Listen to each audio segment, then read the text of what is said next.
All right. This says that I am live to a bunch of places. That would be wild. I'm figuring out all these pieces. Hi, I'm JWoW at Planet JWoW, and you're watching A Planet in the Making.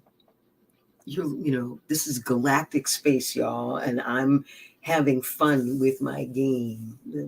Yeah, my game, the first word's going to be galactic, and then I'll get to the growth. It's sort of like the 0, 0 for where I am. All right, so in this game, hey, Linda.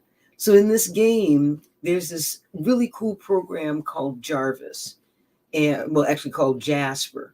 And Penny turned me on to it. It's the evolution of something called Jarvis that I was around for when it first came out. And it is AI that lives inside emotionality in internet exchange. So you wind up with, like I found out it's got this really cool thing called a tone filter, and you put in, it's read 10% of the internet. Okay, 10% of all of the internet everywhere. Okay, I love this so much. And yes, I've got an affiliate link, always got an affiliate link. And this is for what I'm going to be talking about here, because I'm going to watch, there's a 1-hour video. I'm going to watch it right here, and I'm going to comment as I watch it. As I am thinking of applying it to the planet, I want to think outside the box. And what I'm doing is I'm living my game with you guys. So right now I'm streaming to my Planet JWoW page, my Wake Love Share Act page, which is my Planet JWoW page, which is Planet JWoW on Facebook, my Wake Love Share Act page, which I put up as that's an instruction, if you will. That's instead of breadcrumbs, it's multiple feasts for getting to the actionism. When things first started blowing up, I put it up racially around the world. It was just an amazing time, and there are folks who've been on from the beginning, and I am so grateful, because this is what I kept building to as I kept seeing you stay and keep you waited. Thank you. Then let's see, what's this one? This is the WoW Ship Business Guild. Again, put that up. I set things up and then I step into them, and that's part of this, is a tale of how to come up with stuff and step into it. And then please be with me while I'm learning out loud. That's my LOL right there. LOL with JWoW. Learning out loud. The stuff I'm watching, if it's shareable, if it's like publicly available, I'm sharing it. And you can, and that will give me incentive to actually dive into things. And please remember to ask me for my affiliate link. Okay, right? And it's not redundant when you put LOL, LOL. It means two different things. Oh, I love that so much. Lalo. Lalo. I'm going to have a lot of fun with this. Yeah, that's real. Okay, so I'm all right, so I'm doing this piece. Right, exactly. And Linda, first of all, Scribe Tribe, represent, thank you. Linda Bonner, also Sage Media, it's a spirit artist graphics emporium. Just gorgeous name. And Linda's doing our memes at this time, and getting us out into the world more and more, she and Joe Evans. So thank you, y'all. I'm going to treat the global tribe as if they're here and that we're all friends. And I'm going to do the things that I've been doing on planet. I'm going to do them out here in as many places as possible. So as I was saying, I'm streaming to multiple places. So I'm streaming to Planet JWoW. I'm the race-based diversiveness group, the money, WoW fundance. What's beyond abundance? When have I ever won one of anything if it's really cool? I want all the abundances. That's what's beyond abundance. And then beyond all the abundances is WoW fundance. It's a thing. WoW fun dance. It's coded in the word. Yay, Liwi. Okay. So there's that. Then there's the Temple of the Dancing Roots. Y'all will be hearing a bit more about that. And Linda, that's a capital W, capital F, capital D. There's the WoW Fun Dance. That's fine. And then there's also the WoW Fun Dance. And the WoW Fun Dance of WoW Fundance is the full phrase. So it's WoW in its own WoW Fundanality. WoW Fundansality. Yeah, there we go. WoW Fundansality. Fun with words, right? When they all fit together, and then there's room for people to put their stuff in. This is the fundamental structure that's working for me. If you are digging my structure, please bring things to the mosaic of our structure that we're building out of Planet JWoW. I just want to be this with folks. Just show up and let's talk about stuff. There we go. Thank you, Linda. All right. So this Jarvis is the thing. Just switched over last year or this year. Just switched over at the end of last year to being Jasper. So this is their Jarvis stuff, and they haven't rebranded yet. That's fine. I want the info. Every single thing has this fundamental Liwi aligned feel to it of inside the box. It's like it's technological two-stepping, technological two-footing. It's the technological two-foot two-step.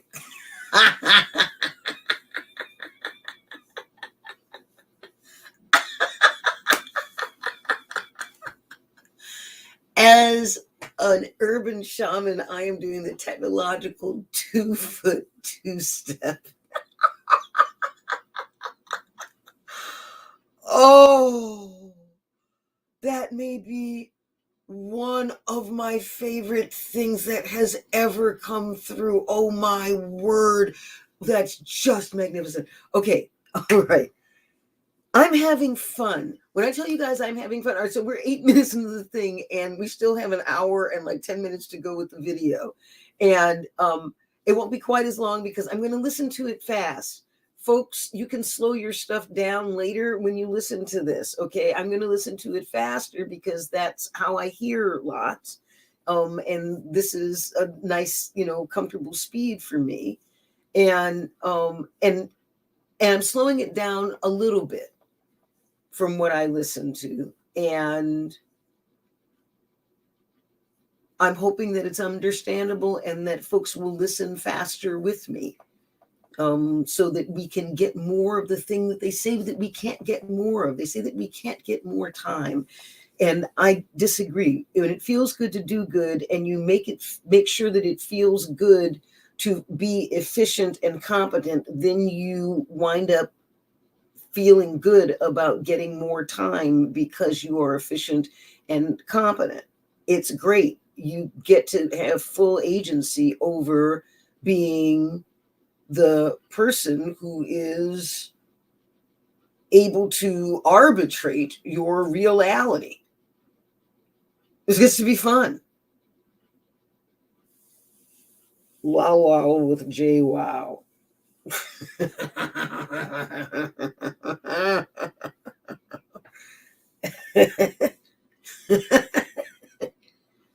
This is rooted delight, sweet ones. Oh my goodness. Okay.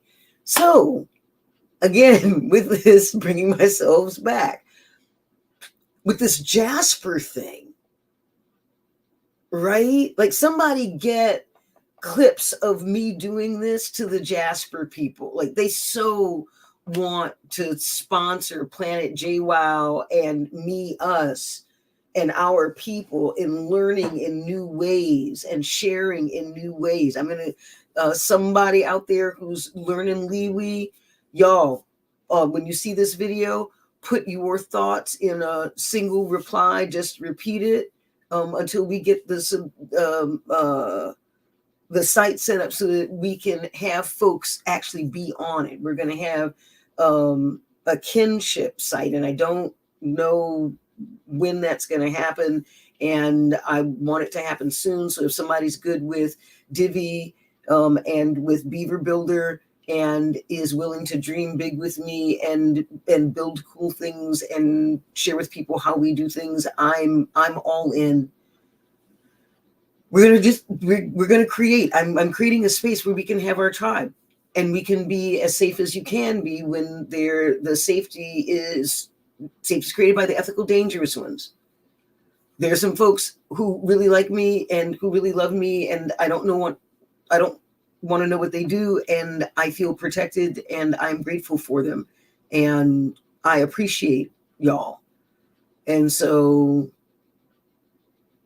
we get to learn like this. We get to have fun like this in public. And the people who are going to be drawn to it are the folks who are like, I would like to have that kind of fun. I would like to have the kind of fun where I am learning and I'm building legend and I'm building legacy and it's lucrative and it's luscious and all of those things are true. I really like that.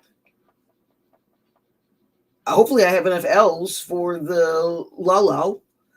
There's like this gravitational pull. Instead of pretending that I don't have this gravitational pull, I'm having my gravitational pull.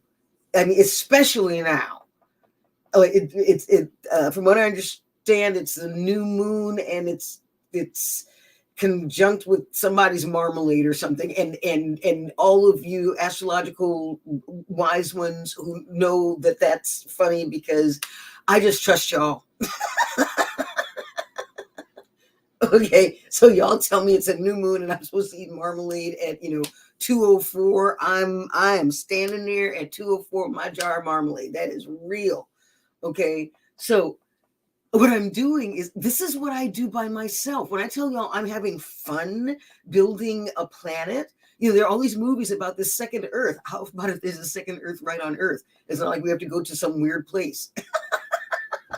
Right? I'm playing my game. It's a galactic game right here on Earth. So this is what I'm doing. I'm having fun learning about an AI who is already being incredibly helpful. And yes, I'm very smug about the fact because brag stands for being real about goodness and greatness. I'm going to do a bragging thing where people can brag to me with like I really want, I want stuff that just delights me. And I'm going to give people ratings. So this isn't the thing like you get to have two different kinds of brags. You get to have a rating brag so that you can get better at the thing that you're doing so that you can brag more, or you also have the option of just like letting me know what the bragging thing is so that I can do the stroking thing, because the gift is the bragging.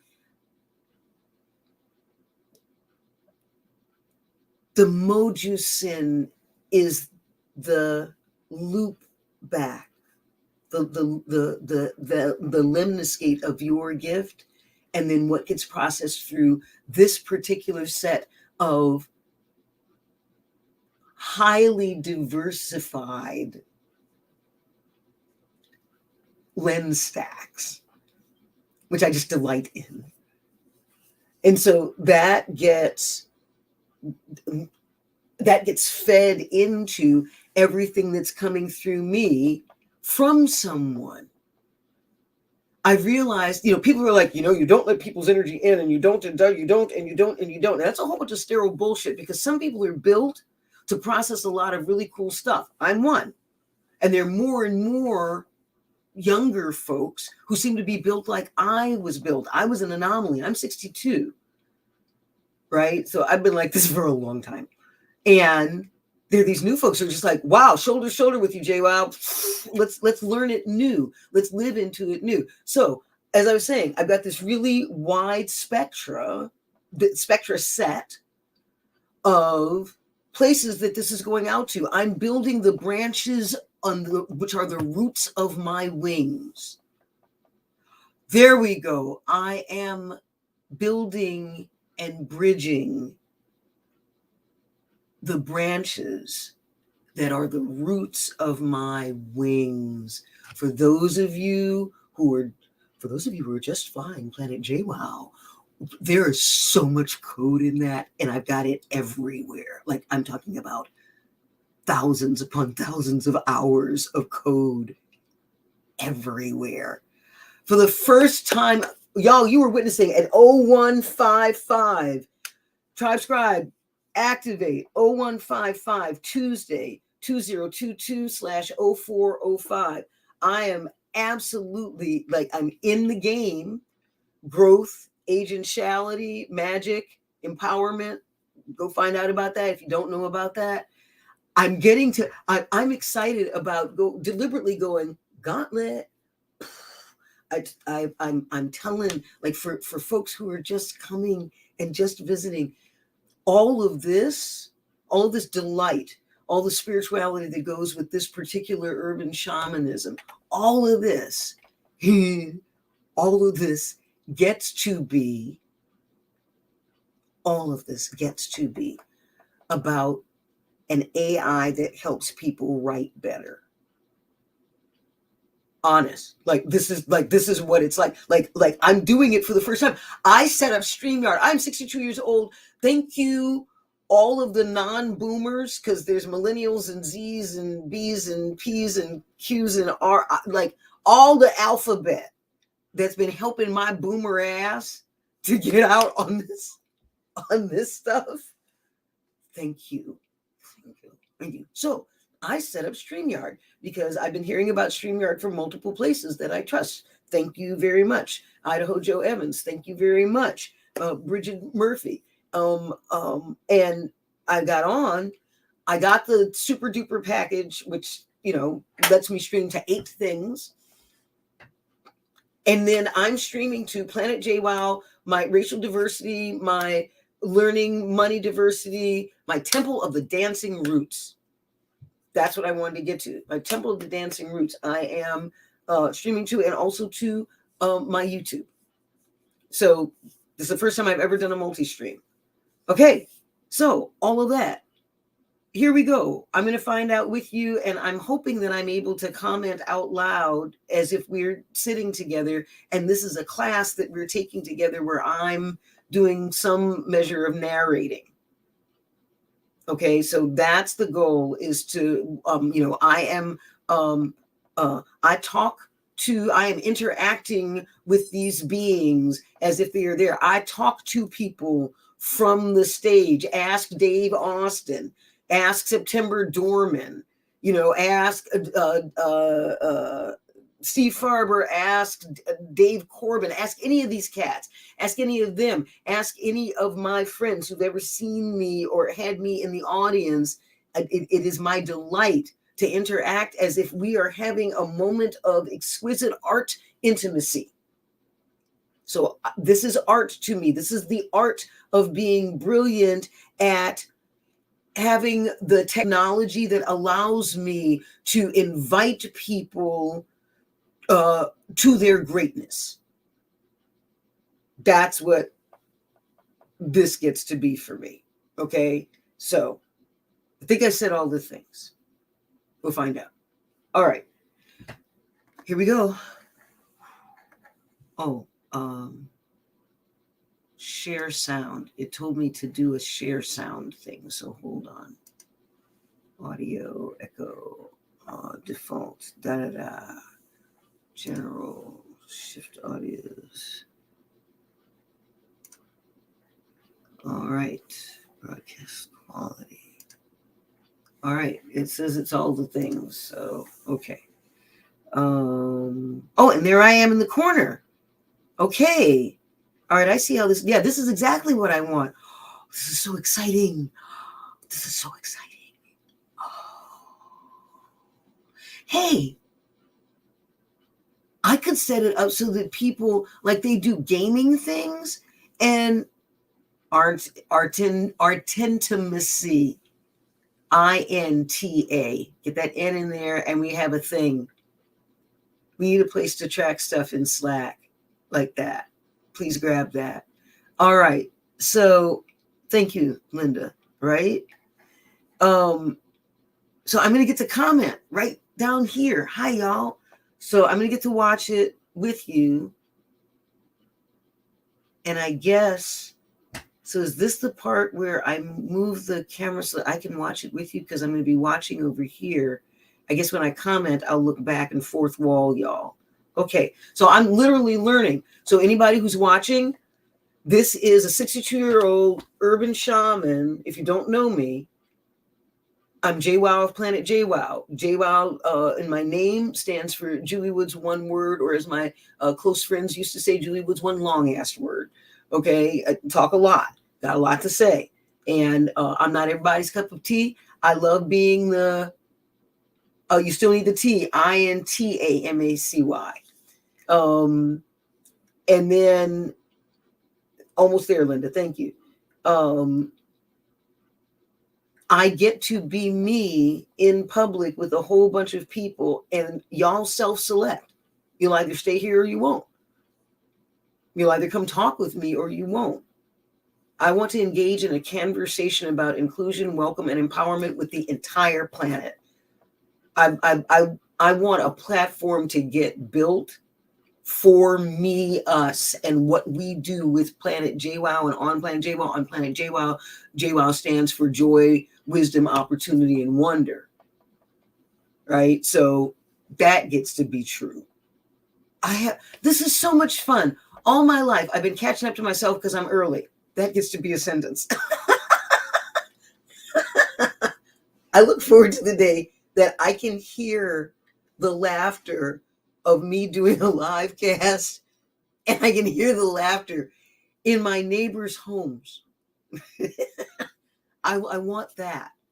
I want that, because if everybody's hooked on inclusion, welcome, and empowerment, and we have agency around that, that changes everything that we take in. That's why I want to show how much fun I'm having learning about an AI to get better at business, because we don't have businesses on Planet JWoW. We have business. That N is for nourishment. That T is a triple T for trust, transparency, and truth. Truths. Right? It's a whole languaging thing. So I'm going to play with languaging like Liwi, because I live Liwi. For those of you following me, I don't want you following me. I don't like that languaging. Like I used to say, I'm more gump than guru. I am totally stone up running. And, no offense, if I choose between the skinny girl and the fat girl, when it comes to food, and y'all, if you're real PC, straight up, this is not the place. Okay, I will be more aligned with the bridges at the other end. Thank you very much. There you go. Be more aligned with the bridges at the other end of the mainstream and its sensitivities at another point. I want to bring the raw delight that's born out of shadow, the humor that's born out of pain to this, because I'm laughing from my roots out in every direction. And I would love for a global tribe does not mean a tribe of everyone on the globe. It means that those who resonate with me, us, those folks are everywhere, somewhere. Doesn't need to be a lot. We're doing stuff. We have folks who are everywhere. I want to talk with leaders of leaders of leaders. That's like, those are the folks I want to play with for all kinds of reasons. Mainly, I've been working on the languaging thing, and I'm hearing the world doing pieces. And I have a way where it's like, if you're resonating and you're using the languaging that I'm using, you're like, whoa, I didn't know that could fit in like that. I'm like, right, exactly. I built all of these airlocks. People are like, and yes, all of what I'm saying, I'm listening to myself in these early stages. And so I'm still talking to what I choose to believe is a new group. It's folks who are listening who don't know me. Hey, I've got thousands of hours of video. Please go watch, because I'm speaking a coded game right now. And until you're learning Liwi, that stuff doesn't get unlocked. It's great. It doesn't get unlocked unless you're speaking Liwi, and Liwi's calibrated, right? Calibrated by what someone who considered herself to be a demon, putting, my qualities to good use in alleyways and places like that. It was great. So now I get to do this and sit here, how to land clients and use Jarvis to write their copy. Okay. It's a hoot. This is great. So I'm going to learn in public. I have a Harvard degree. So for people where that matters, yeah, I got a Harvard degree in clinical psych with a minor in bioelectrical engineering. This is fun for me.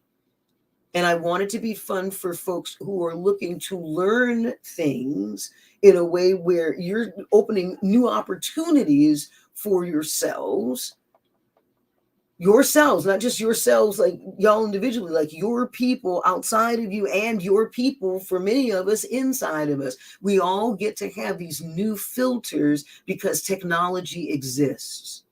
I got to learn to look at this camera, right? That's what I'm supposed to be looking. Okay.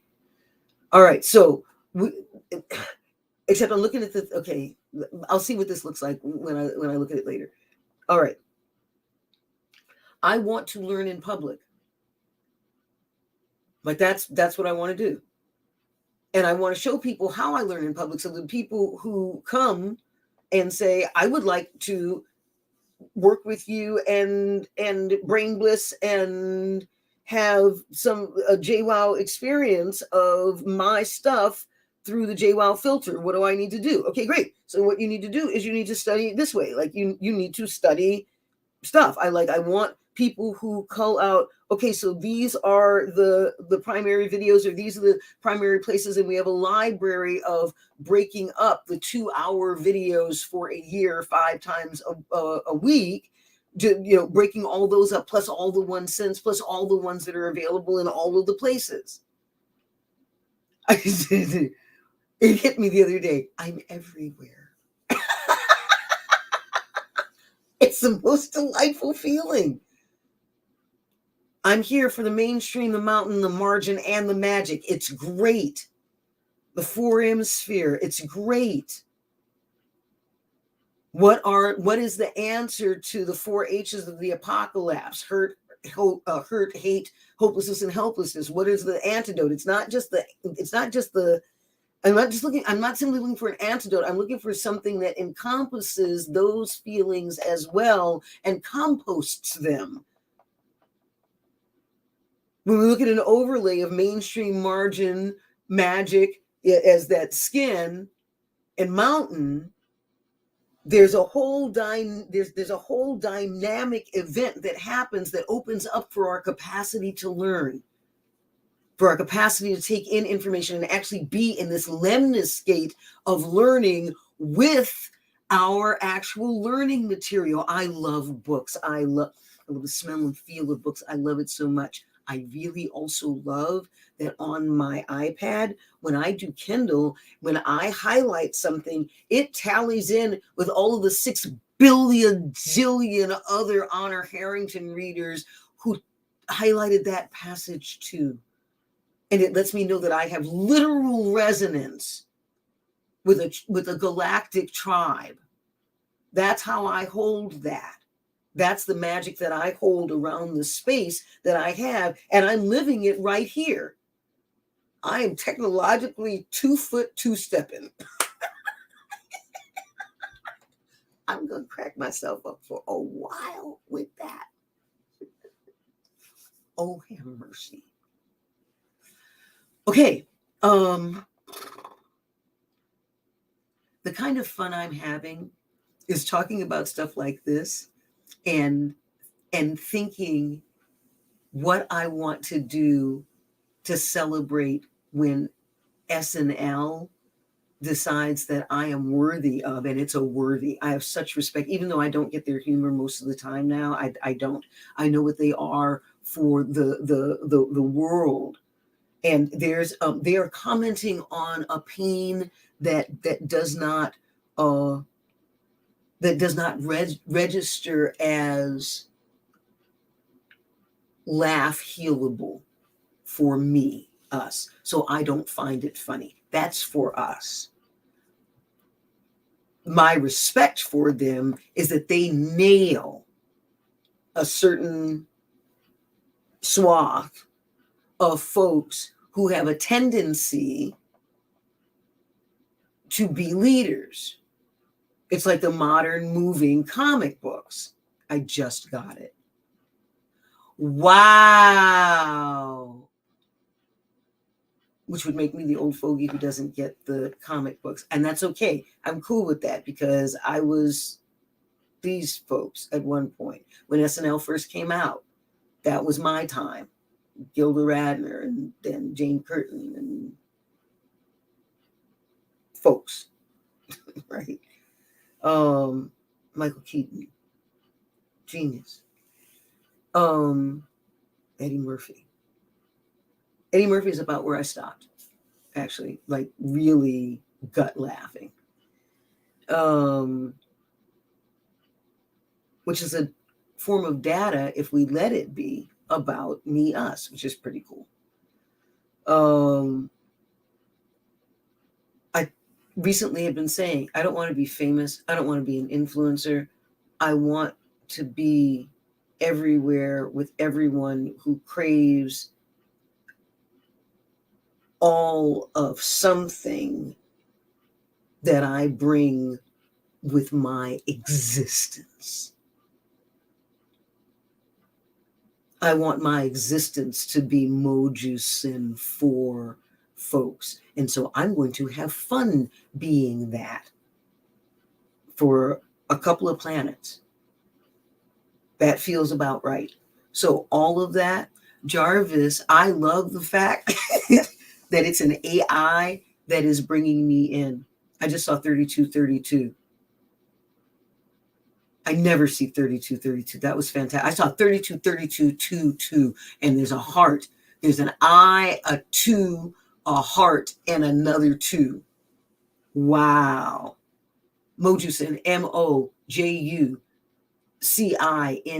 Mojusin. Mojusin comes from the mojo of Gullah, Gullah,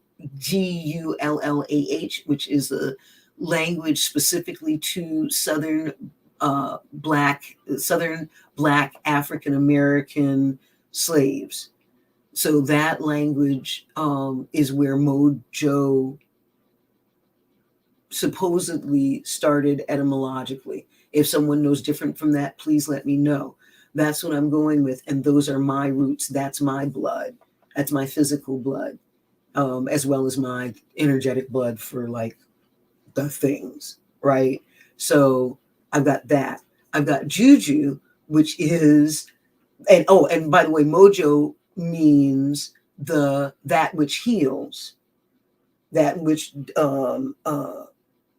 it almost like heals out of delight and comprehensiveness. Okay, which is not how I would describe medicine. So they can keep their medicine, people, because that was to differentiate all of us from their doctors who had real medicine.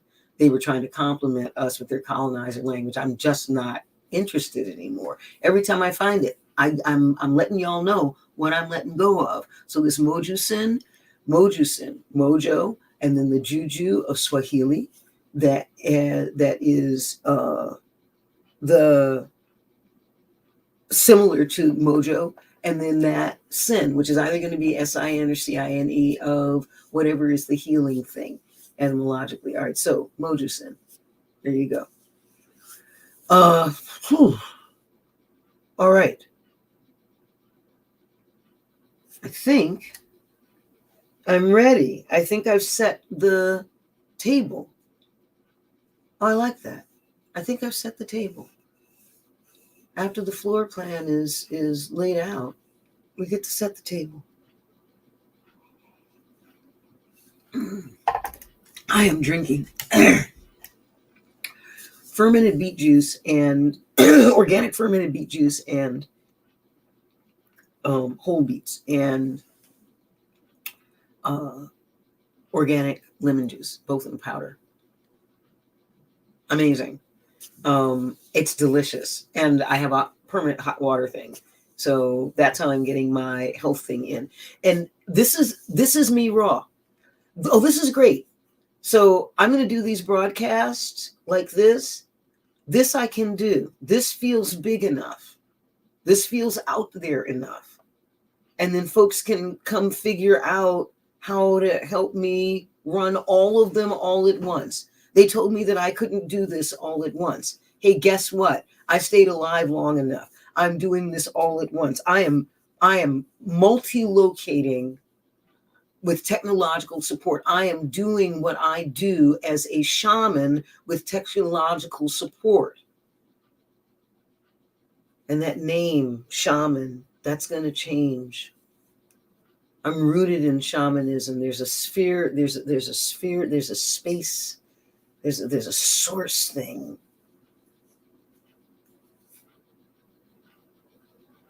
It's coming. Anyway. All right. Yep.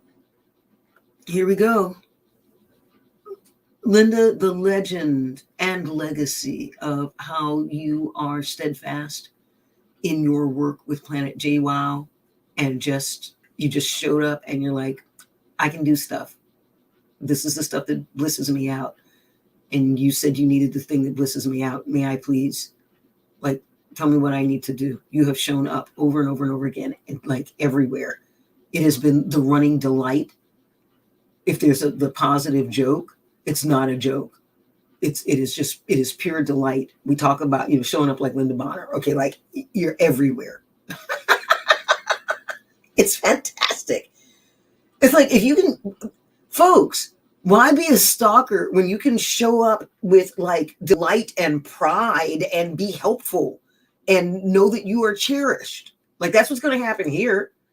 Right, Linda? Do you get cherished by us? Yes, it's a rhetorical question, folks. And Linda, I actually would like it. Please take a moment, honey. I'll keep talking. This will be here. You can put a timestamp. Please just say a little bit about being here. Right. And by the way, the bear that's in her picture, that's in their picture, I'm like, we have two of them. We have one in the office and we have one in our sleeping space. Okay, like,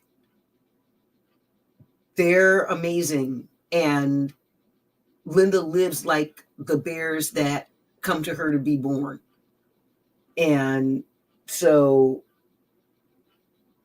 yeah, I want to figure out the eloquent and steadfast way of sharing consistently. So, Linda, at this point, I always want you to be ready to put your website and whatever it is you're promoting that day immediately right in the comments, so that that's always there.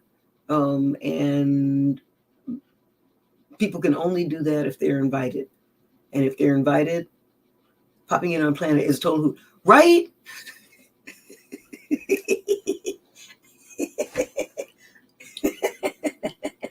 I don't even call it work anymore. I call it plurk. Okay, because it's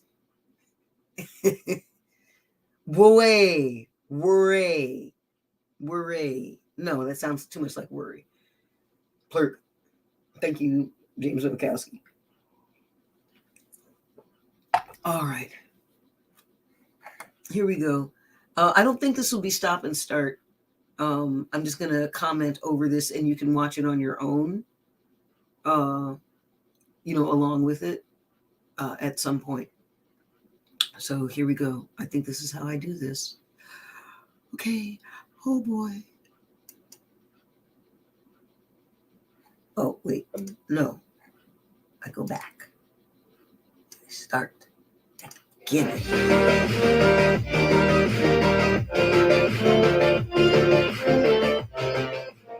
give it up for Sean. He had an encore today. Can you hear this? Sean, you were too awesome last time. That we didn't get enough from you. We asked you to pull you back in and do another training. Shepherd's in here. If you guys don't know Sean, he's one of the best copywriters in the world. Wrote the book, 7-figure copywriter, and manages big affiliate programs such as Ty Lopez and Consulting.com. And also has a pretty damn good Facebook group too, where he teaches copywriting hacks. And I don't know, there's also a lot more to him. Father, he got in a fight one time, got his tooth knocked out. Yeah.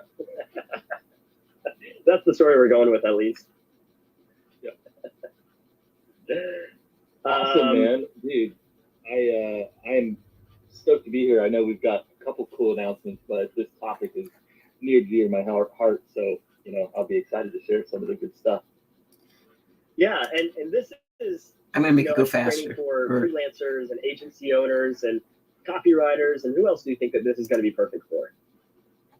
Well, anybody who's, you know, not just writing copy for themselves, but doing any kind of marketing materials for anyone else. And, you know, as far as the users here with Jarvis, it's like, it's a tool I wish I would have had early on in the process of my like early agency days. And even now, like as far as putting together, you know, reach out programs and stuff, people like, man, it would have made life. I could have done 5 or 6 times as many reach outs, you know, than I was when I was doing it all manually. So, you know, we'll talk about that a bit more, what that means. But anybody who's selling to anybody, marketing programs, this is going to be just great. That's sweet. And it's going to be on how to acquire clients, land them, and then fulfill with Jarvis so that you can increase your bandwidth in your agency or as a freelancer without having to hire junior copywriters or content managers or ghostwriters, whatever your service is, and be able to really like streamline the whole process and make your business more profitable at the end of the day. Yeah, absolutely. Fantastic. I have an exciting announcement for everybody. So if you've been in the Facebook group, you've probably noticed that there's a lot of people that are offering services to write with Jarvis. And then there's also a lot of people requesting for, you know, to outsource the work to virtual assistants and freelancers and agencies. And so there's kind of like this ecosystem happening in the Jarvis marketplace. And so we thought, you know, rather than creating this opportunity to kind of spam the group and always like searching all that, what if we built an ecosystem where you could find each other? And that's where this idea of a job board came up, the Jarvis job board.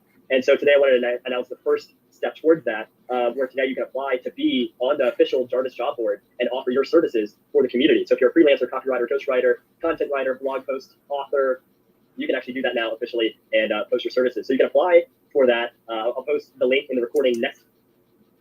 Okay, y'all, do you hear this enfoldingness that's, you know, that we're moving toward? It's off the chart. Oh, and I did it right at 4303. Okay. This is the penetrative figuring out how do we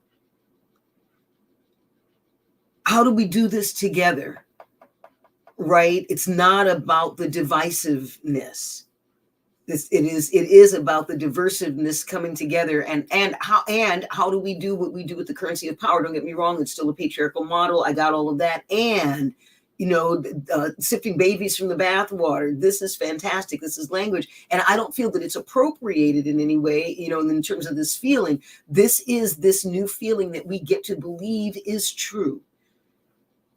This is part of that feeling of the global tribe with a global languaging of inclusion, welcome, and empowerment. This is part of what that gets to feel like. Okay. To this, but I'll do this now. Here, okay, I'll share it.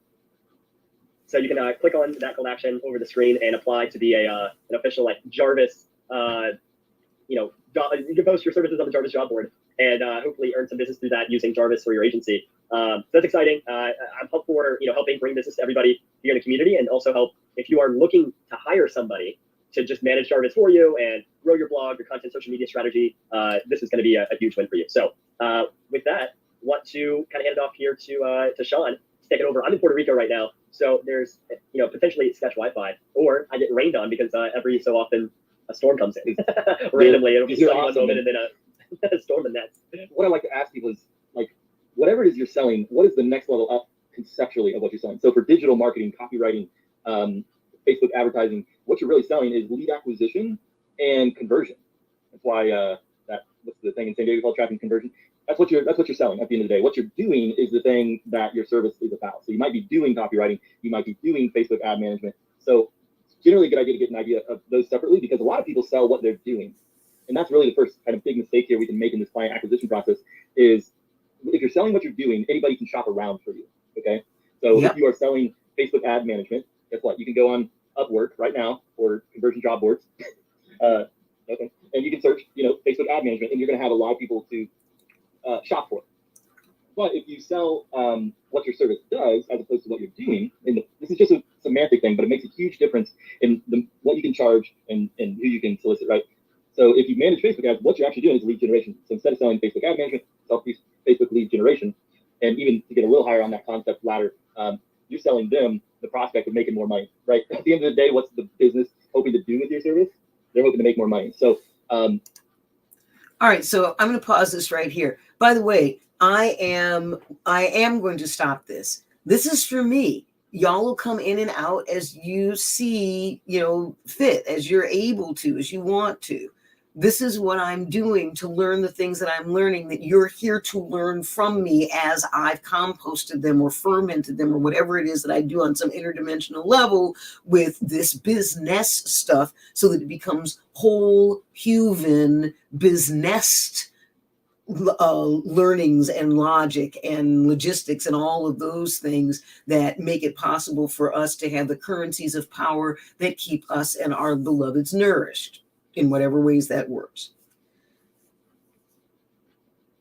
I'm listening to this phenomenal information and hearing languaging that I would love to take this script of, and it's a script about copywriting, and not use Jarvis, write my own copy, and then see what Jarvis does with their originals, and then take a look at what Jarvis does with my writing. Because there are folks out there who are going to think, well, that's cheating. No, it's not cheating. We're coming into a learning phase with our techkin, with our TECHKIN. They are here. They are beloveds. I've got stories about that. Please go find them.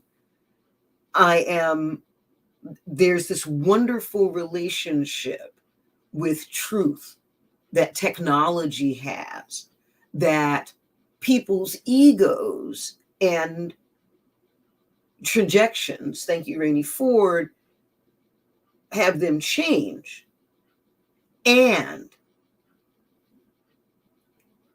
there's also this holding of our truths and knowing that that's held somewhere in some undoctored and caught moment. And there's something about knowing that the truth is out there, even if it's been altered. It's like the truths of who we are at our core, in our roots, when our roots run super deep, when we're part of a celestial network for us as humans, a celestial network, as we jack into what these folks are saying. This is what I'm going to do. This is how I'm going to go to school. I'm going to find wonderful videos that are going to teach me the things that I know, and I'm going to comment on them, and it's going to be class. This is how I'm going to do class. And I want to set it up so that I get paid for this time to make the comments and weave all of this hardcore business stuff into what we're building on Planet JWoW, so people understand I'm applying this. Spirit's going to handle making sure that folks find me. I live into that. So wow, this is me. So this is what I would be thinking, laying down right now. It's 0229 Eastern Standard Time, or Eastern Daylight Time, or Eastern something time, right? I would be thinking about these things and not sharing them with you. And this is me stepping out, 4949. This is me stepping out And I'm loving this. It's like rolling the double dice over and over and over and over again. I'm rolling the cosmic time dice over and over and over again and getting doubles. It's fantastic. I don't usually get this in public with people. This is great. I just got 5005. Okay, lots and lots of hugs in there. It's great. What do these numbers mean? If you ask me in any given moment, I will tell you different things because they get to shift as moments in time. They're time that moves. These are all of the things. Temple of the Dancing Roots. It's time that is a stamp for a particular thing, and that particular thing shifts depending upon whether you're looking at that timestamp in this movie or in that video or in this whatever it is, right? All right, so these guys have 5050. These guys have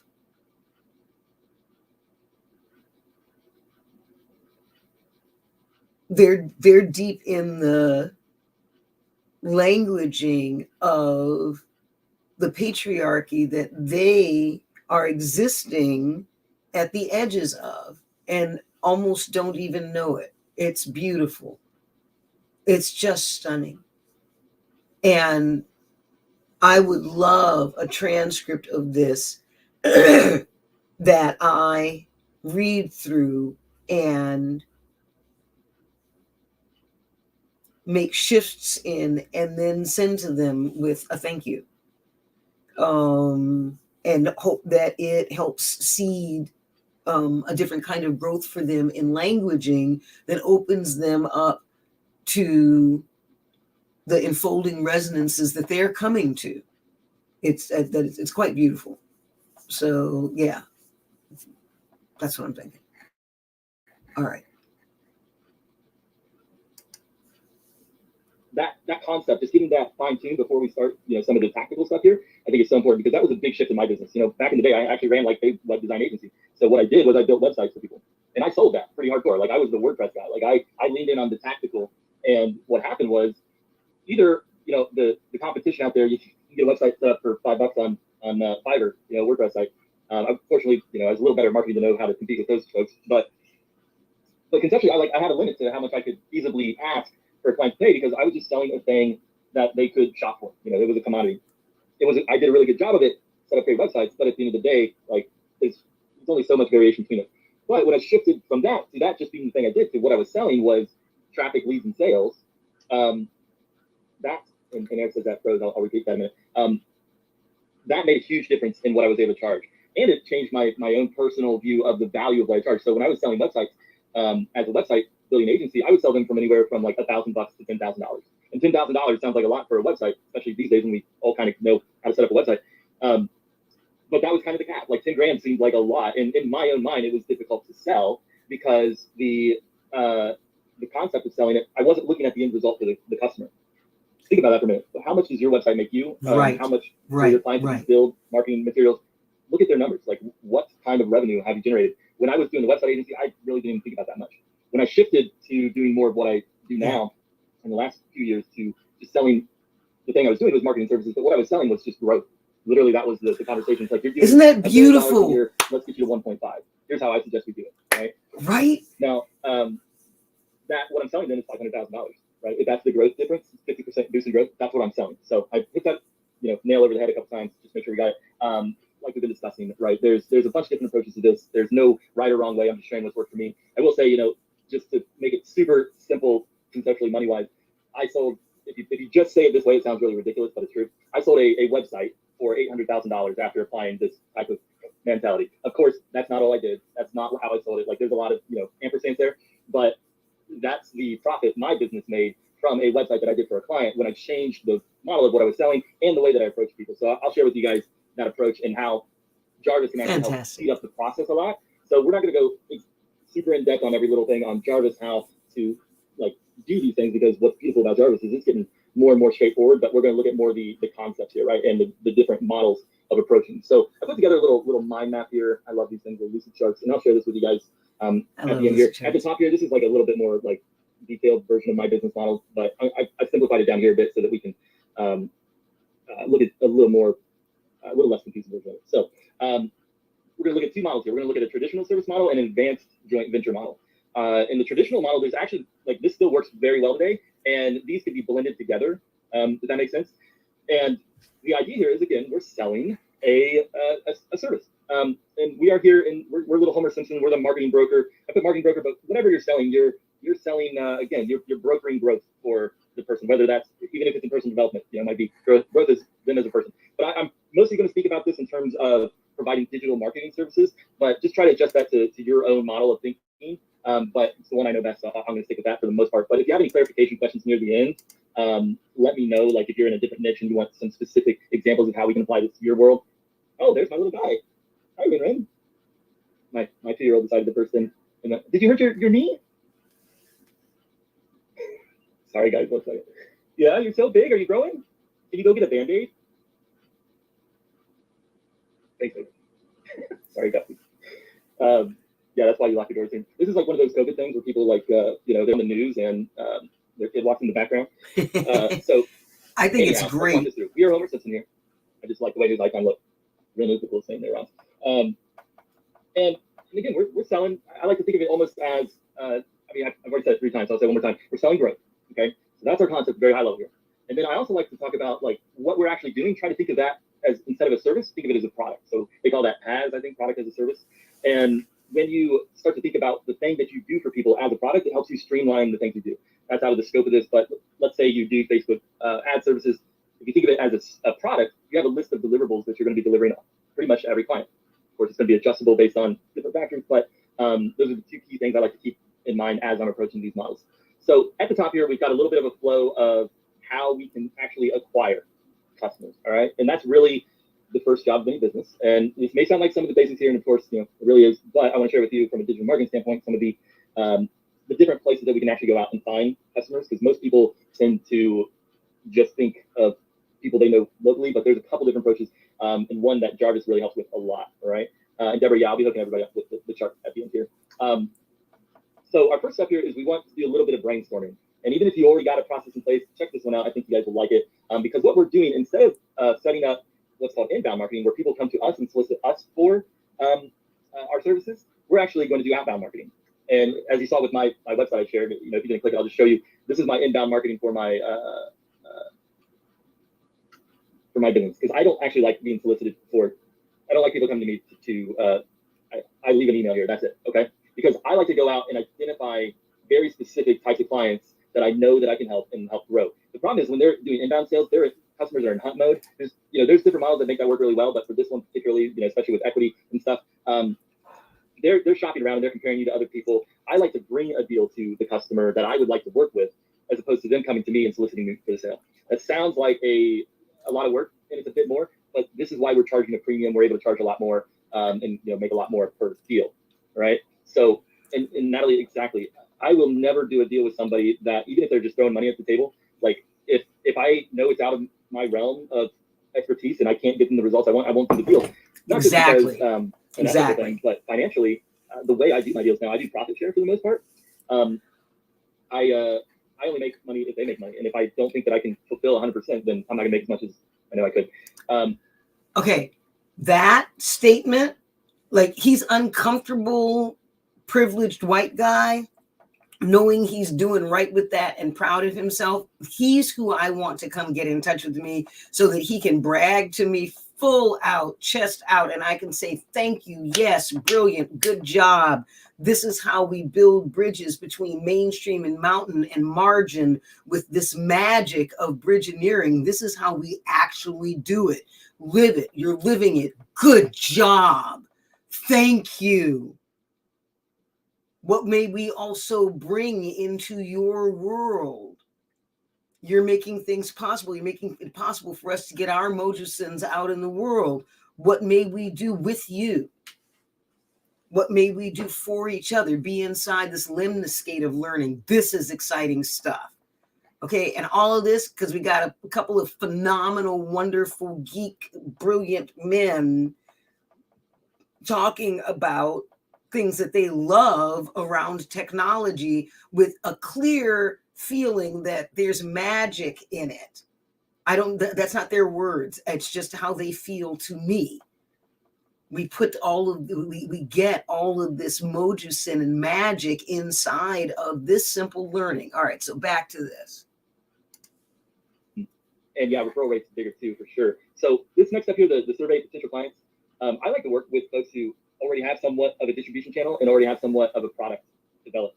And as you'll see, there's a couple different approaches here I'll share, but we're going with the traditional one. So this is where you go in and help them grow their business.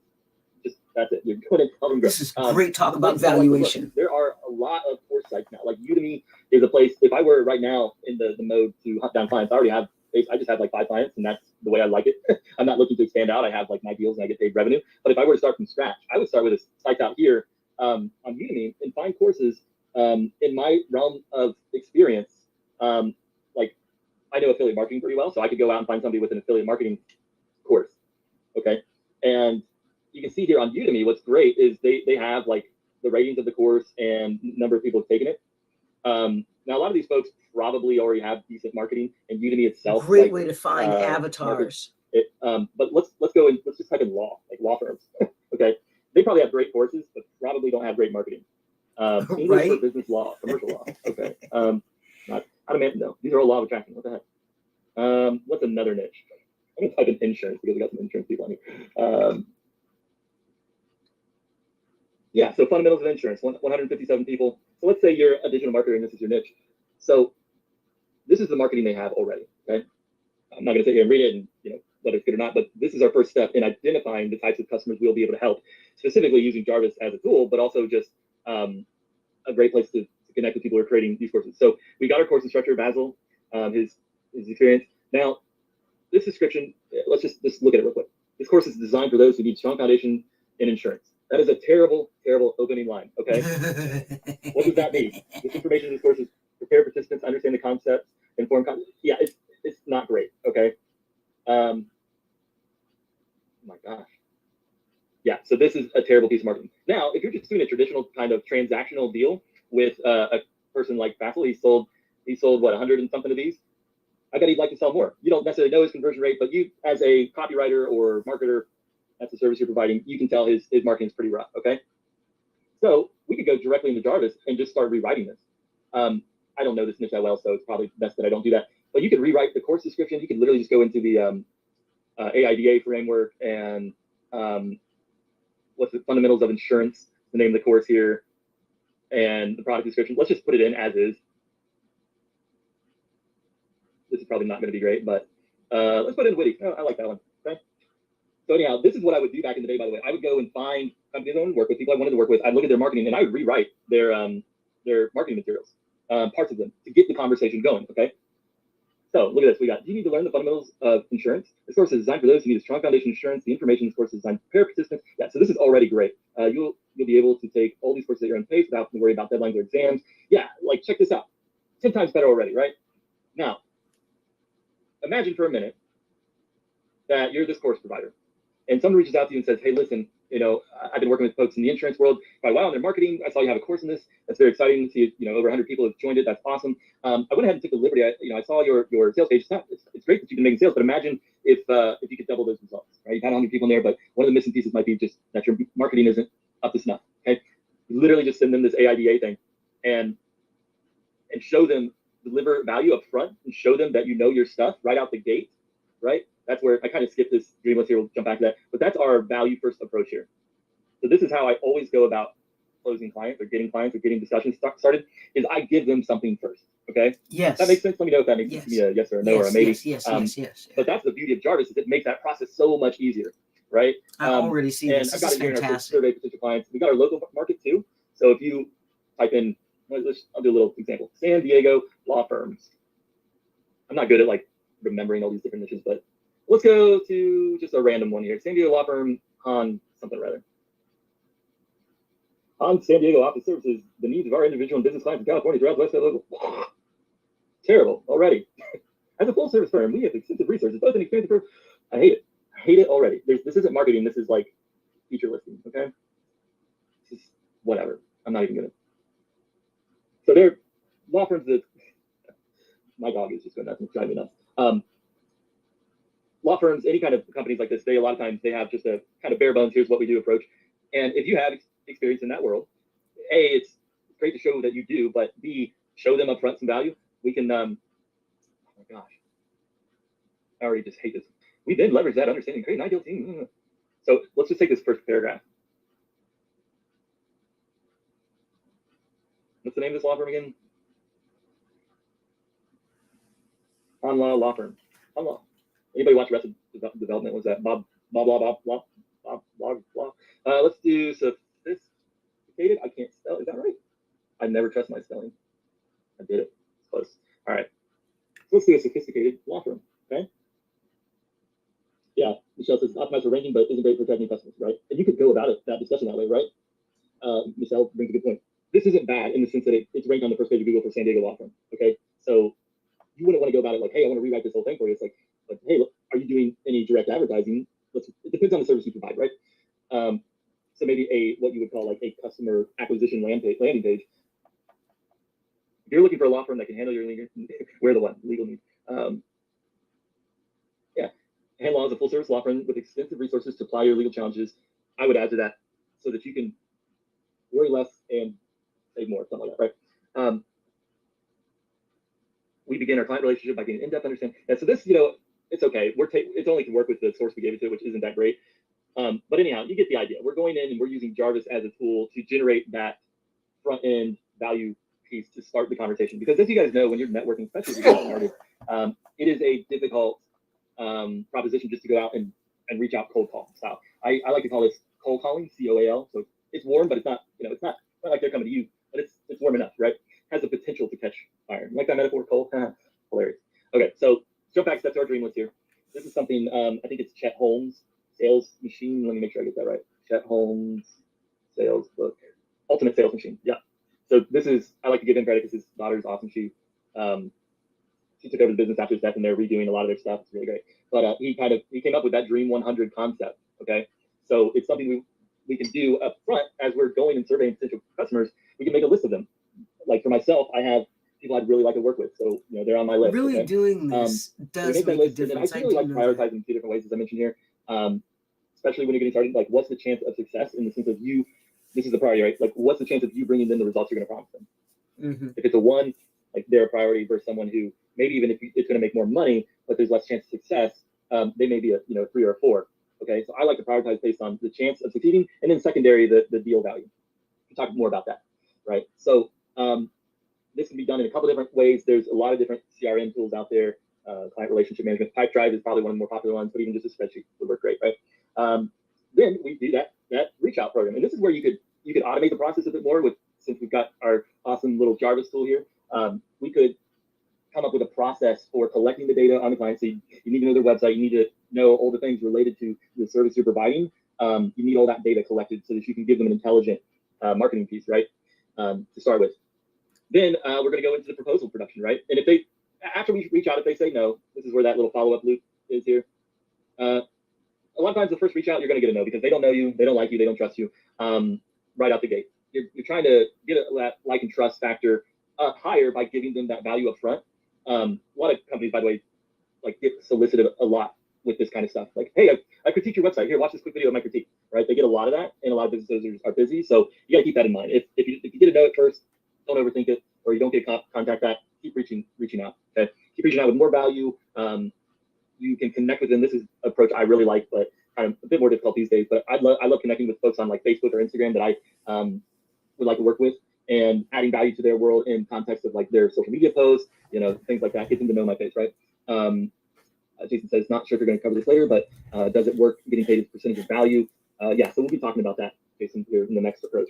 But yeah, Michelle, like that approach of getting in touch, I don't know the latest number, but last time I read, I think it's something like 21 times for someone to be introduced to a brand before they identify it by name. And that goes for your personal brand too. It used to be 9. Not that they won't say yes right out the gate and say, hey, that sounds great because you give them a lot of value. But anywhere that you can connect with the key decision makers on social media, they get to see your face, they get to see that you're a human. People are much more secure in doing business with people that they know. Simple fact. Okay. So yeah, I tend to actually start there a lot of times.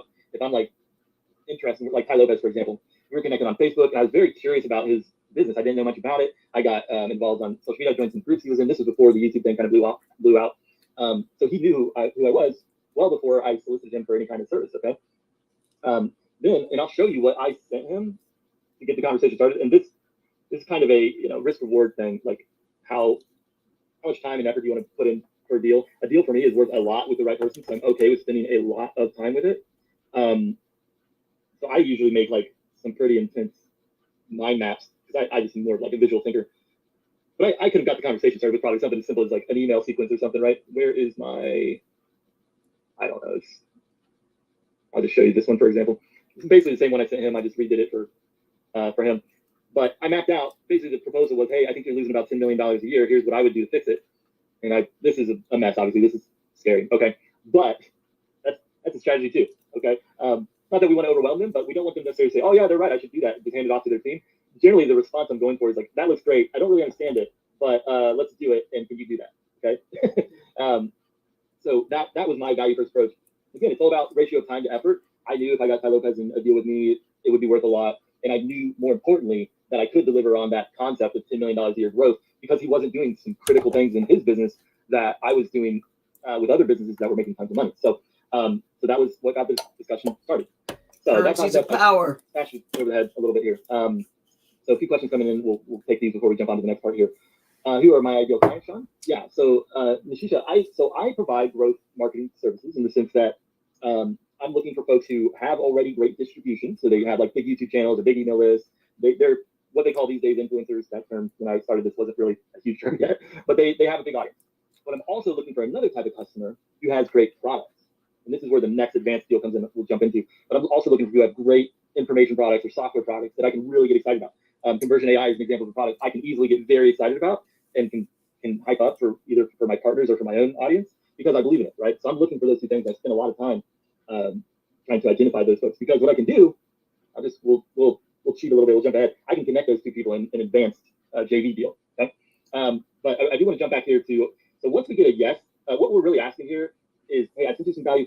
Would you be interested in seeing ways that we could work together? We want a yes to that answer, okay? So we're using tools like Jarvis to help us quickly get to a common ground, a discussion point, right? Then we're basically opening the idea to a proposal. And that could be a phone call where, this is where there's a lot of different options. My approach I like to do is just, I send them a proposal that's super in-depth in ways that I'm gonna help them grow their business. So I'll show you an example of that. And I'll provide this in the show notes too for you guys.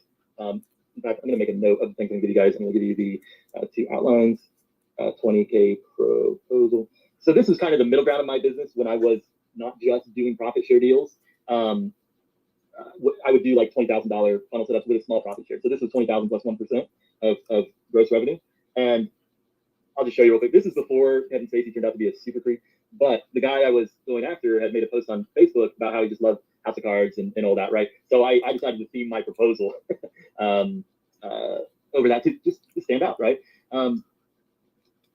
Yeah, I want to make sure I get these questions before I move on here because I'll miss them. So I did the ideal question. Leah asked, so if you give them an example of how you can improve their summary like you showed, and they ask how it will improve their rankings, is there a way to figure that out? Yeah. So Leah, with SEO and stuff, it's not really my world. So if you are in SEO, it helps to have, in any kind of service, it helps to have under your belt some case studies, of course. But like, let's say you're an SEO expert and you find a company that has no listings. That's really what you're looking for, right? And you rewrite part of their stuff to show them, like, hey, if you did it this way, you're much more likely to rank, and here's why. So you're teaching them in the process is like the value that could bring. That's the approach you want to take. It's like, I did this thing to rewrite it, but here's why that works, right? So and that's where my mind map for Ty Lopez was. It's like, you already have your business model. I understand it, but here's what I would add to it, and here's why it's going to add so much value to your business, and here's why I should do it, right? Cool. So make sure. Yeah, Leah. Yeah. So you're, again, guys, and sorry if I'm getting kind of convoluted in the weeds about the actual proposal part, but at the end of the day, we always want to bring it back to the growth we're going to bring them. Even if we're sharing some of the like super detailed stuff that we're going to do for them or could do for them or they should be doing, at the end of the day, we want to always bring it back to the top level. If they get more traffic, they're going to get more sales. So in SEO world, hey, you're not ranking for these keywords, San Diego law firm. It's super important that you do. So I wouldn't go after the law firm I mentioned, by the way, for SEO services because they're already clearly ranking. So if you're in that niche, you would want to go after people who have a good business model but aren't ranking anywhere, right? Makes sense, right? So yeah, and you probably would get shot down if you approach it as here's ways to improve your SEO, as opposed to let's get you more traffic. I see SEO is a big problem of yours because you're not ranking for these. Here's how I would do it. As a result of that, right? If you can get rank 1 for Law Firm San Diego or rank 3 or whatever, here's my estimated traffic that'll improve, right? So hope that clarifies it there. Eric says, sorry, what was the first proposal question you asked prospects? I missed that. I forget, Eric. Sorry, brother. I have to jump back and look at the recording for you. But I generally, like, this is 2 conversation pieces. So we've got our value first approach. So this is getting the conversation started. If you already know the person, you already have a connection with them, you can give them a value based approach, but you could go right for the question too, right? The main thing we're looking to get is, can I send you an idea of a way we could work together? Does that make sense? Maybe, Eric, maybe that's the question before the proposal process, right? And again, that could be phone based. I tend to like to do a proposal. This is an example of, this is an outline for a proposal. You guys can go through this, but I give you on each slide why I did what I did, and check it out. Right out the gate here, I'm building my authority with the people I've worked with, products I've worked with, and you've already done the part of the value growth, right? We've done the value first approach, but then I go right in for the punch here. What is our goal? I want to do $1 million in revenue on this launch for this person. I start right with the end in mind. That makes sense? So it's not like, here's the thing I can do for you. It's that higher level discussion. So I'll give you guys this outline. We don't have time to go through this whole thing. This is for like a full service marketing launch for a product launch. Feel free to emulate it. Just, don't copy and paste it. Yeah, I closed this deal. We did $1 million and 1.5 million. And yeah, you'll see there's a lot of Kevin Spacey in here, even though he's a creep. But I need a screenshot. He posted on Facebook that he got the best proposal he'd ever received, right? They can get a little less interesting down the road as you get a little more, weight under your belt. But yeah, that is a traditional service-based deal. Where Jarvis really comes in handy is that value approach. And also in the proposal production, you can always go out and use Jarvis to help you better understand the pieces of the puzzle for their business. You could put in like AIDA and PAS.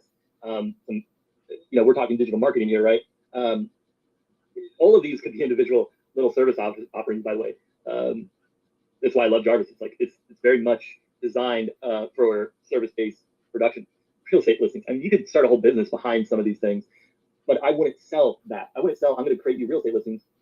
I'm going to make sure your listings convert better so that you can sell faster, so you can do more work. That's really what the point I'm trying to get across, and why I say it 75 times. So with the time I have left here, I'll go through a little bit more of the advanced JV deal here, the equity profit share kind of deals. But this is mainly what I do, and it's been the natural transition of my my personal business, because I went from this more traditional, here, let me build your websites, to more of a brokerage type deal. But I'm still doing this stuff. I'm still building websites, writing copy. Yeah, sell the superpower, not the sword, sell the outcome. Yeah, exactly. You guys get it. Look at that. So briefly, we'll touch on this. It's us. We're Little Homer Simpson again here. And as I mentioned earlier, my 2 target audiences are people with awesome products and people with great distribution, great connections with their audiences. So, and it can be the same. Ty Lopez has decent products and decent distribution. Sam Ovens, another one, has great distribution, great product. Like, they can be both. I break them into those 2 categories because what we're trying to do is, with this approach, just this specific idea here, is we are going to each of them with 2 different proposals. For the product provider, so maybe this is our buddy over here on our fundamentals of insurance. We're not coming to him and saying, hey, we're going to rewrite all your marketing materials for a fee as the traditional service. We're going to him and say, hey, for a percentage of sales, I'm going to go out and find people to distribute your product, right? Not a very complex concept, but guess how many people do this? Not enough. More people need to do this. Whatever it is you're selling, start thinking about this in terms of your current clients and how you can get them more sales and take a percentage of the growth, okay? So the approach here is similar to this value-first approach. We'll reach out to different product providers. It's a lot easier to get product providers on board. They're like, yeah, you want to take a small percentage of the sale and get me a lot of sales? Like, yeah, right? So that generally is difficult to get the deal done, or simple to get the deal done. What's difficult is finding high-quality products out there that are worth promoting. That's generally my biggest headache, right? So when I find them, like Conversion AI, I get really excited about it. Now, this our little vendor over here, this guy, he is our influencer, our YouTuber, and they can go on all kinds of different ranges. You can have micro influencers that do really well, that are a little easy to reach out to, or you can have major influencers. A lot going on here, but ideally what they have is an audience who really is interested in what they have to say, and their audience is interested in buying the type of products that our other kind of client has. So we'll use Ty Lopez, Sam Ovens example here. Ty Lopez had a big, hungry audience for business development type products. Sam Ovens has one of the best products on growing a business and starting a business that I've ever seen. Easy connection there. Now, the deal here, so we started a relationship with each one of these folks. The approach process for the distributor is generally like, hey, you've got great distribution, you're selling some stuff, how would you like to sell a lot more? Helps to have examples. You could use other people's examples, like PewDiePie over here is promoting gamer fuel and making $12 million a year. Wouldn't it be great if you could make a fraction of that? You know, you could use other case studies that aren't yours, as long as you make it clear that it's not yours, right? The idea is here, we're selling them, distributing other people's products, so we can give them examples of that. It's great if it's your examples, but it can be anybody's examples. Then we're putting our proposal together over here as well, generally with the distributor, because what we want to get them to agree with is this part of the deal. I generally do a profit share, and all that really means is I only get paid on this deal, the thing that I'm doing, if they both make money, right? So I'm looking for 10%, 45%, 45%. Because, and this is critical, the product producer already has proven marketing, their stuff already is selling. So that's why I'm only getting 10%. If they didn't have a proven product, guess what? I'm not going to make this kind of deal with them because their marketing isn't up to snuff. I'm not redoing their marketing in this JV deal. What I'm doing, we'll talk about next, is actually building a bridge brand. So I'll talk about that in a second. But the deal here is 10, 45, 45. I get 10% of gross and they split the rest. That proposal we give to the distributor, to the provider, and that equity deal, if everybody agrees, then we go into the actual production mode. Now you could get paid some upfront. You could charge the provider or the distributor 5 to 10 grand, whatever, upfront, and then just have it go against your commission. I know we're getting into kind of the weeds here, but there's a lot of different approaches here. I tend to just do a straight equity deal. That makes sense. So so we bring that deal to them, get them both to agree, and here's what we're doing. Us as the broker, we're going to start building out bridge marketing materials, okay? And this is where Jarvis comes in, because the product provider a lot of times already has marketing material. Bridging, alignment, all these things content that we can draw from. And then we are just building what's called a bridge promotion. It's an affiliate promotion where the distributor is promoting the provider, but we are actually building out that promotion. That's where our value comes in. If we're just connecting the dots, we could still charge that percentage, of course, and they could do it. But I tend to like to do it because then I can better, I won't say guarantee, but I can be much more certain that things will get done. Now, in the past, I've been the one to build out all this. I'd write the pages, I'd write the emails, I'd write the webinars. The product producer might do the webinar, but a lot of times I'm building out this infrastructure. Now, with tools like Jarvis, you can take existing marketing materials and rewrite them and get them more in the tone of your distributor. Because what they're agreeing to do, by the way, the distributor is agreeing to promote, and you're agreeing to give them the materials to help them promote. That makes sense? So that's a little more advanced deal. But think about folks on here who have clients. Again, feel free to put in the chat. Maybe we can get into some Q&A as we wrap up here. Your type of business. But if you already have a client relationship that has a product, someone listed in the chat like a type of client they already have. I did see insurance as a niche, but what kind of services are you doing for that insurance company? Anybody else want to chime in too? Like, list out. Yeah, see, I don't have a product this way yet. I'm close. I don't have a product. That's what I'm getting. I don't know what the smart building solution. Oh, like smart buildings, Geoff? Is that that's like Alexa, but like, much more? B2B phone systems, wiring buildings. Okay, yeah. So like building so check this out, guys. So you're working right now mostly with product providers. We're going to highlight that here real quick. So we got B2B phone systems, probably in the same world. We got medical marketing. We'll talk about it in a second. You're doing web content stuff for mechanical engineering. Well, let's start here with the first one, the smart building. So your clients, what you do is you build out smart systems in these buildings. So you open a door, the light turns on. I'm super oversimplified, right? Now, well, I had an idea, but then it's kind of like completely against this model. You could always partner with people who share the same client base as you to promote your service there, Geoff. That's a different type of model. That's more the traditional, but you're just changing how you get clients. Here's the deal, guys. If what you're selling is always the same, you could be the product provider as well. Like, I am actually the product provider here for my book. Okay, so over here, I might be the product provider looking for distributors for that, right? So whatever it is you're selling, if you're Geoff off the shelf, these systems are pretty straightforward, and you have systems in place every time to do this thing. You could go out and find distributors and just do a profit share deal who share the same kind of clients. So maybe, well, here we go. We got Kendall in the chat with B2B phone systems. His clients, they need phone systems. Maybe they need smart building solutions too, right? And vice versa. So you guys could technically do a JV deal, right? Does that make sense? Hey, Sean, so I want to break down this as well, because I see that the deal is that you take 10%, and then the two people that you're connecting take 45, 45. Is that right? Correct. Yeah, I have a friend that does this. Maybe an example here for the health and wellness space. Her name is Babe Hop-Arbor, and she connects people in health and wellness. Often it's people that are books, like they're authors, and connects them with physical products or online services like coaching, and kind of merges their audiences together. And so she just kind of creates the interaction and all the marketing material. So it's emails, ads, social media, landing pages, stuff like that, for each client, and can use Jarvis for doing that. And then pretty much manages both lists and does cross promotion. And then she gets 10% of the sales that, when she put those lists together. I think that's one of the ways that you're doing this here that makes sense with using Jarvis as well. When you don't always have the perfect wordage, for each client, but you want to completely manage it, you can move much faster this way and make a pretty substantial recurring income. 100%, man. And that's the thing. It's like Jarvis, you're outsourcing some of the content development and copy development. It's like having a person do it, right? Or if you get a VA, like I could have used Jarvis a lot in this process to help with some of the legwork, right? The value is in the deal, but the value to you with Jarvis is like so much time saved that you can do more deals, right? Now, similar to Austin's model, as you get more people involved in this, I call them clients, even though they're partners, right? Like I'm doing stuff for these folks too.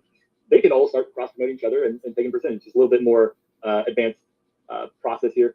But if you get that first one, you get the idea down, it makes the other deals down the road a lot easier. But and something that you and I have set up, which is by application basis one by one. But like if there's cross promotion, where Jarvis would be a really good cross promotion with like a publisher or a real estate house like a Keller Williams or any large distribution that needs management, you can look at SaaS companies as well, such as us, and say, hey, like there's this course creator like consulting.com, and there's a really good software, and there's somebody that needs to manage the cross promotion, and that's an entire business model just in itself that you've done really well, Sean, in our affiliate program.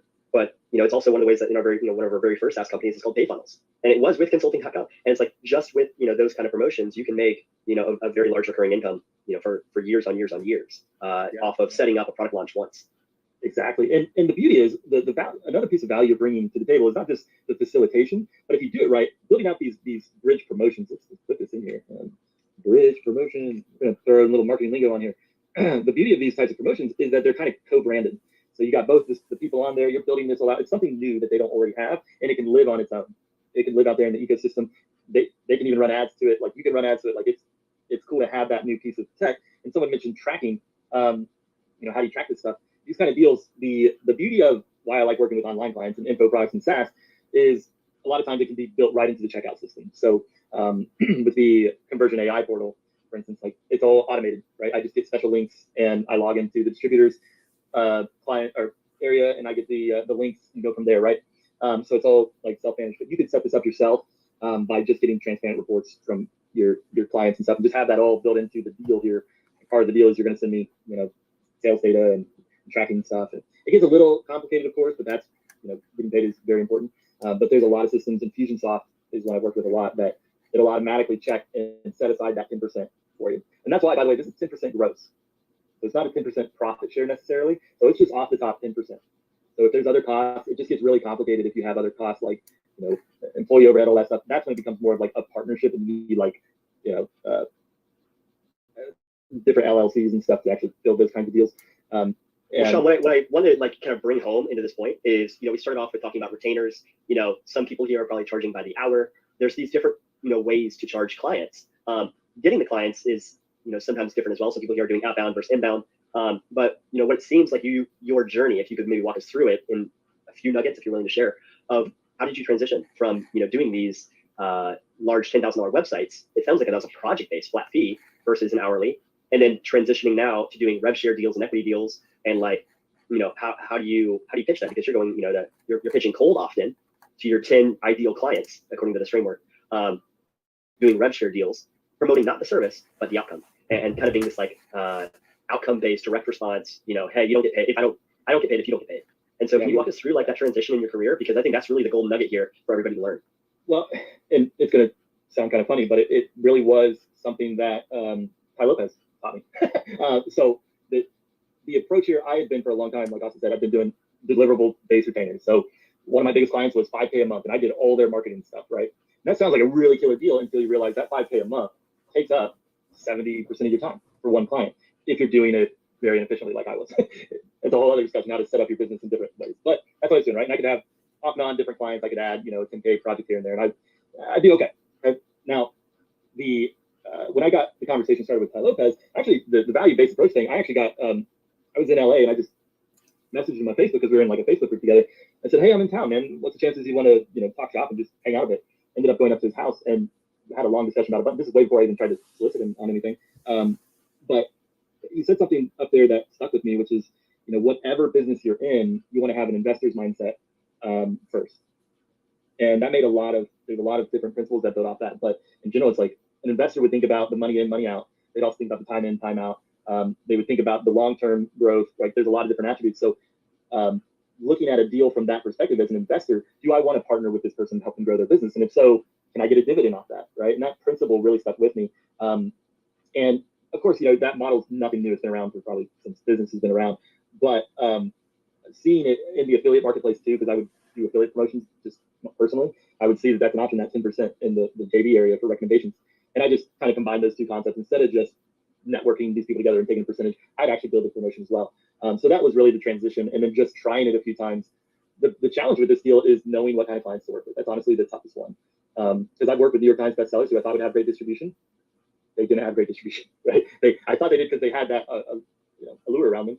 And some do, right, of course. But you got to get really picky with your distributors and make sure that you actually go after folks who can deliver on the distribution side. So that was really the transition mindset wise, and then trying it a few times, and now I'm just super selective with how I do it. And yeah, so hope that helps answer your question, Ross. People have questions about it, you can put it here in the chat. But yeah, just driving that idea home is how do you, investors mindset, how do you set up, subscription income, recurring income, and finding the company that you can actually deliver value for, being selective and not just kind of hopping on any opportunity, but knowing that your time is worth money, and it can actually be more valuable over time if you don't do it by hour. That if you do it, Hold on 1 second. I will be right back. Oh.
Okay.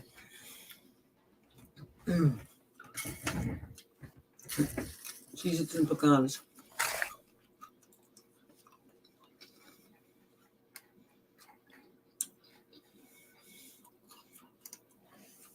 and if you do something that you do once, it can have dividends over and over and over again if you find the right opportunity and client. I want to point out one thing as well is if you're, you could be the product provider here too. You can be the distributor. I see Leah just posting there. Would you be Austin? Would you be up for doing a Facebook Live in a group? I won't answer him. I'm sure probably maybe. But that's the kind of stuff that is it's more than the sum of the parts, right? You're creating something that can live on. I still get residuals from some of the deals I did like 3 years ago, right?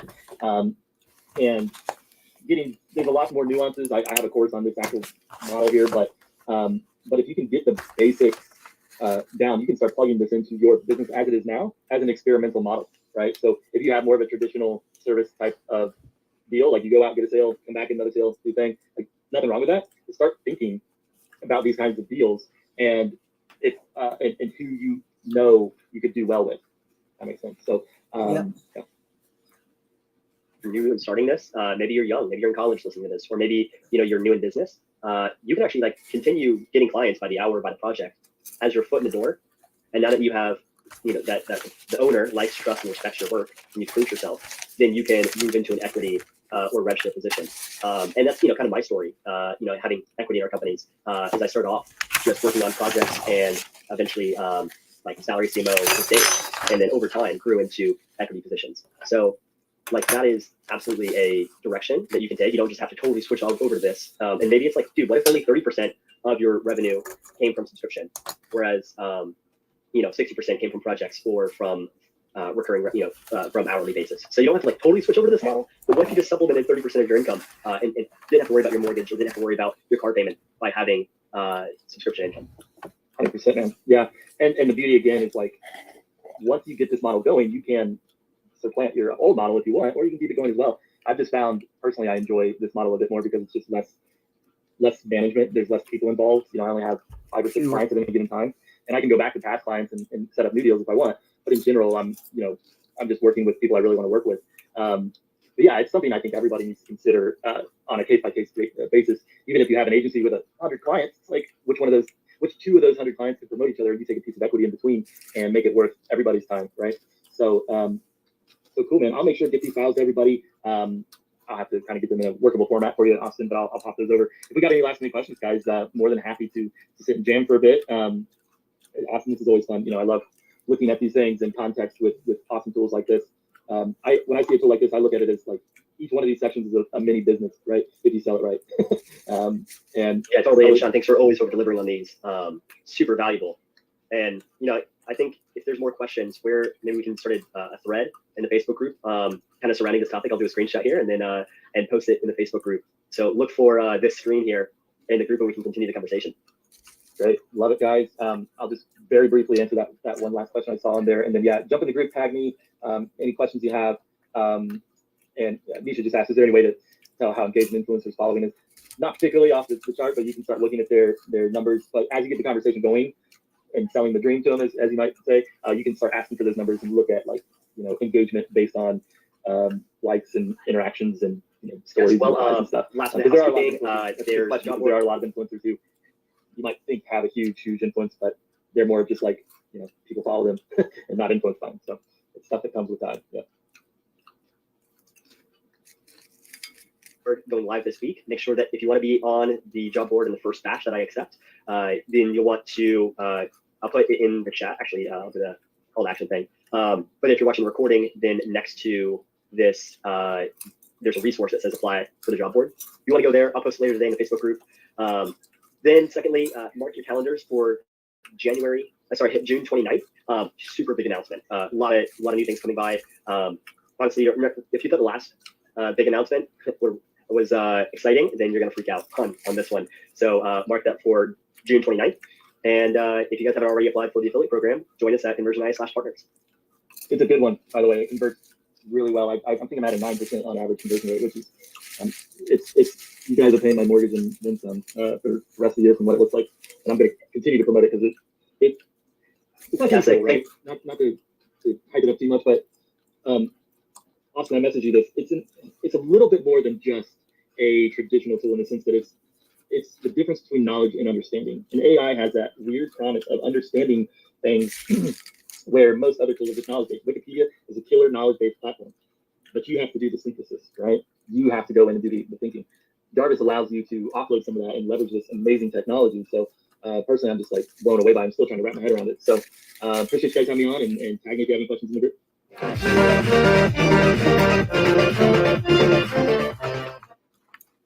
Okay.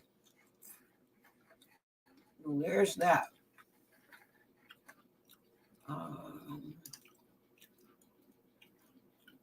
And somehow I make this stop. I'm not quite sure how to do this. I think I do this. Is that right? Okay. All right. I think it's just me back. Add to the stream. I see how that works. Okay. All right. Fantastic. So great information as far as business is concerned. Fantastic. And what I loved was, did y'all hear how much of the languaging is the languaging that we're using, being used in a more divisive context, you know, lots of but, lots of, crush the other person kind of languaging. Still got that mess in there. And still reaching tendrils out to the bridging languaging, which is the language that we're trying to get to. Proof that so many folks are already there. This is a guy who's the very thing that he disparages. He's an influencer. Because he thinks he has to disparage it because he's not. For whatever reason. I don't know him. And it would be lovely if that wasn't the given language. It would be great, I think. I know that for me, with Planet JWoW, for me, us, it would absolutely be will be, and is much easier because people work to speak the calibrated language, so we're constantly calibrating each other. That's great.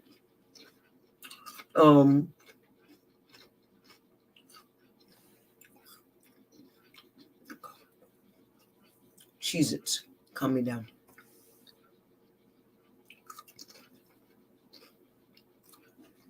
I heard precepts of inclusion and welcome and empowerment where, yes, it's what was his name? J. Abraham used to do. It's basic, it's a lot of that. And there's more doing research and looking for what's actually good for the people and tying in Sean's own sense of valuation of himself. That was the piece that really struck me, is he's got a system for valuation. And that's what I'm growing into right now. That's what I'm looking at. That's what I'm learning from this, is what do I do to find that valuation that isn't only rooted in the currency of power that money is in the mainstream.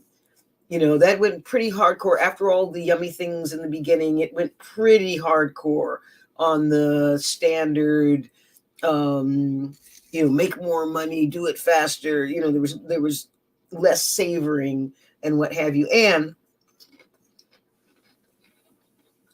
sifting babies out of bathwater, making sure that to give credit for the way that they did keep coming back to, okay, that there is a possible element of some sort of care as well here. So these are good signs. In the meantime, learning what to do with the templates, that's what I'm doing right now. Penny and I got some amazing results for marketing information, etc. Jarvis is fantastic. We're getting a sense of what the tone languaging needs to be in order to get the best results that are closest to what Penny really wants and likes. Yay.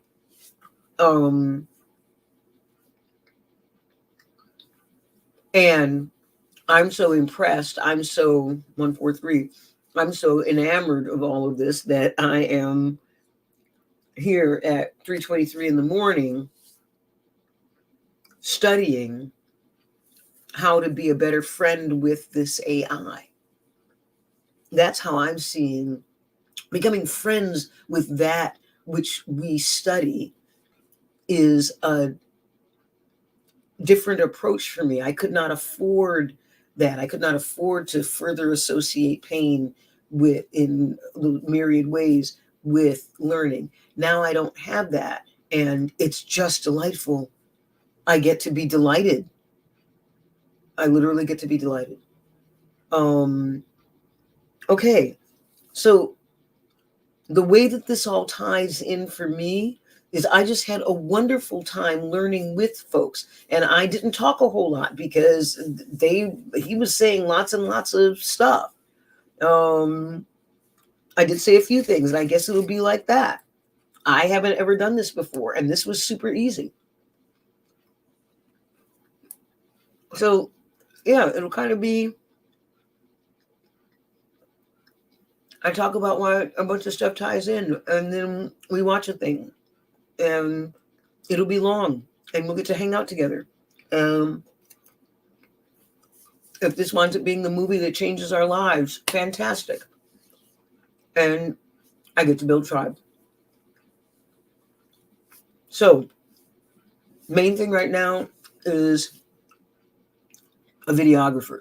Okay, I would love to take this thing apart. Actually, I don't need a videographer. I would love a team of an entire passel of videographers. Would love that. And I want a super fast, super powerful computer that will let me just make the clips myself. That's, make them easy. And maybe I just need some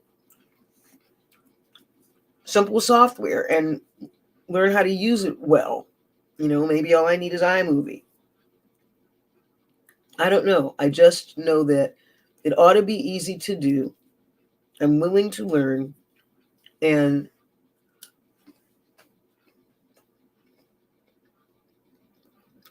I want y'all to tell me more about what it is that I'm talking about.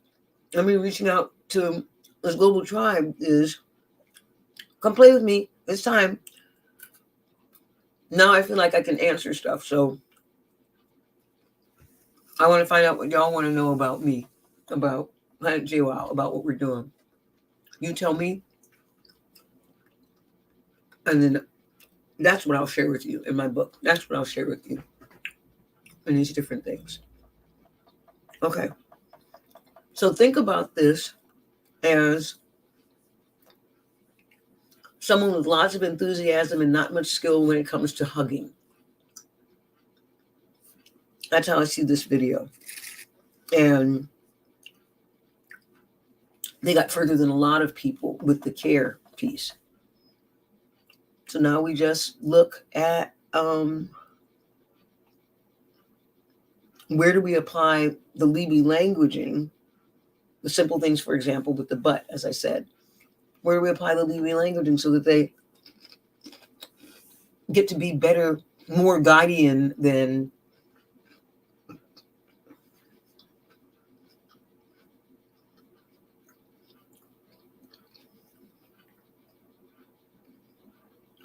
I loved what he shared.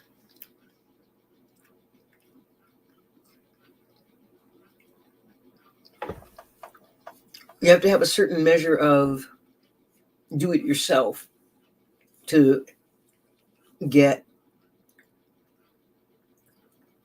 most of what he said, or a good portion of what he said, if you don't already know it.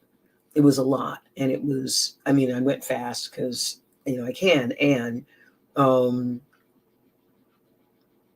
yeah, it was, the presentation was good. It was okay. The information was just galactically stellar. So I'm learning how to learn with you guys in public. All right. And I'll have more things to say as we go along. I'm figuring this out. Thank you for spending the time with me, Linda. Thank you for being here if you're still here. Oh, yeah, you're headed to bed and so am I. So thank you, everyone. Please take care.